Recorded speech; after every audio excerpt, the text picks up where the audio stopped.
O Brasil hoje vive numa democracia e os movimentos sociais exercem o direito de se organizar. Mas na época da ditadura instaurada com o golpe de 1964, não era assim. O regime reprimia os movimentos que lutavam por direitos básicos como moradia, saúde, educação.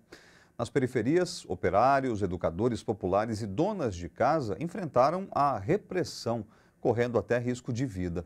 Para lembrar algumas dessas histórias, a União Popular de Mulheres realizou a Noite da Verdade, com depoimentos de moradores da periferia da Zona Sul de São Paulo que militaram contra a ditadura.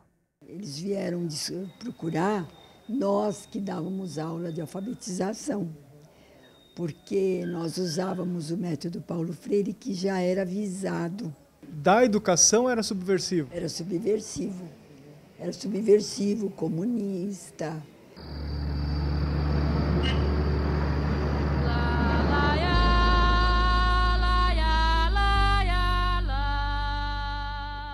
Nos anos de chumbo da ditadura, além de alfabetizar moradores pobres da periferia, Dona Neide cometia outros crimes aos olhos da repressão, como dar apoio aos perseguidos políticos numa rede de amigos que incluía padres e pastores progressistas. Nossa casinha, a gente tinha um cômodozinho lá e escondemos muita gente. Muitas dessas pessoas eu nunca mais vi e a gente tem notícias que foram mortos, a família não encontrou. São coisas que ficaram muito tristes dentro de nós. Mas que falta de respeito com a classe operariada. Apesar de intensa, a repressão nas periferias era um pouco mais branda do que nos grandes centros. E por uma questão estratégica, muitos militantes foram atuar nos bairros mais distantes. É o caso da doutora Macileia, mãe do ex-ministro Alexandre Padilha. Perseguida pela atuação como líder estudantil em Alagoas, membro do Partido Comunista do Brasil e integrante do Grupo Ação Popular, ela veio para a periferia de São Paulo, onde passou a atuar em movimentos ligados à Igreja Católica. Eu trabalhava no SOF, e aí o SOF era uma clínica que era muito visada mesmo. E aí veio alguém perguntando de mim, aí todo mundo falou, deve ser alguém da repressão, some. Aí no fim não era. Na verdade era uma carta que meu companheiro, que tinha o pai do Alexandre, que já estava fora do Brasil, tinha enviado, e aí a pessoa foi lá para entregar, e aí todo mundo ficava assustado. Foi uma época interessante, que a gente aproveitou para desenvolver esses trabalhos, que na verdade são trabalhos sociais, que a população precisa, né? Que é casa, que é moradia, que é transporte.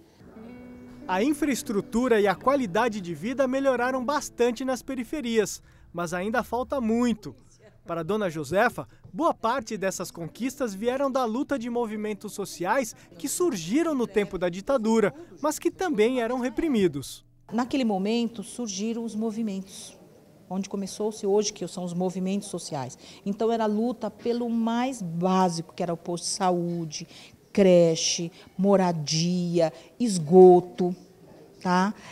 A questão da saúde, a gente fazia o trabalho de casa em casa, passava filme para falar sobre a questão de verminose, sobre a questão de desnutrição, então era o básico. Isso era subversivo já, não? Considerado, sim.